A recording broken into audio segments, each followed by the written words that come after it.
ఎండాకాలం వచ్చేసింది. ఈ మండే ఎండల్లో చాలామందికి చల్ల చల్లగా ఐస్ క్రీమ్ తినాలని ఉంటుంది.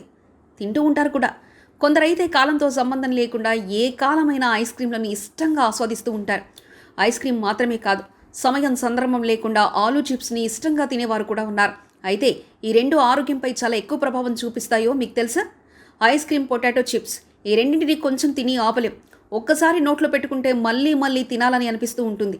ఇవి తినడం వల్ల ఒక వ్యసనంగా మారుతుంది. ఈ విషయం మేము చెప్తుంది కాదు, పరిశోధకులే చెప్తున్నారు. తాజా అధ్యయనంలో తేలిన విషయం ఏమిటంటే చాలామంది ఐస్ క్రీమ్, చిప్స్కు బానిసలుగా మారుతున్నారట. మద్యం, ధూమపానం వ్యసనమైనట్లే బంగాళదుంప, చిప్స్, ఐస్ క్రీమ్ కూడా వ్యసనపరుస్తుంది. 1-2 రోజులు తినకపోతే అశాంతి మొదలవుతుంది. 10 మందిలో 2 అల్ట్రా ప్రాసెస్ ఫుడ్స్తో బాధపడుతున్నారు. ఈ ఆహారాలతో కార్బోహైడ్రేట్లు, కొవ్వులు అధికంగా ఉంటాయి. మనం బానిసలుగా మారడానికి ఇదే కారణం. ఐస్ క్రీమ్, బంగాళాదుంప, చిప్స్ అధికంగా తీసుకోవడం వల్ల మీ ఆరోగ్యంపై చాలా ప్రభావం చూపుతుంది. మీకు అనేక వ్యాధులు వస్తాయి. మధుమేహం మొదటి స్థానంలో ఉంది.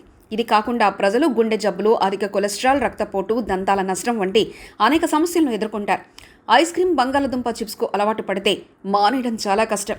నోరు మూసుకొని కూర్చోలేరు. మీరు దీన్ని చాలా అరుదుగా తీసుకుంటే పెద్దగా నష్టం లేదు. కానీ రెగ్యులర్గా తింటే మాత్రం ఆలోచించాల్సిందే. మీరు బంగాళాదుంప, చిప్స్ తినాలని అనిపించినప్పుడల్లా మీరు ప్రత్యామ్నాయ ఆహారం కోసం వెతకాలి. మీరు చిప్స్ తినాలనుకుంటే వేయించిన చిక్కీస్ లేదా మఖానా తినడం ప్రారంభించండి.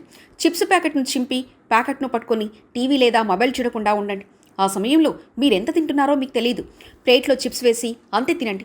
వీలైనంత వరకు బంగాళాదుంప, చిప్స్ కొనడం మానేయడం మంచిది. ఐస్ క్రీమ్స్, చిప్స్ వినియోగాన్ని ఒకేసారి తగ్గించడం లేదా ఆపడం సాధ్యం కాదు. మీరు నెమ్మదిగా తగ్గితే మీరు కొన్ని రోజుల్లో పూర్తిగా వ్యసనం నుంచి బయటపడొచ్చు.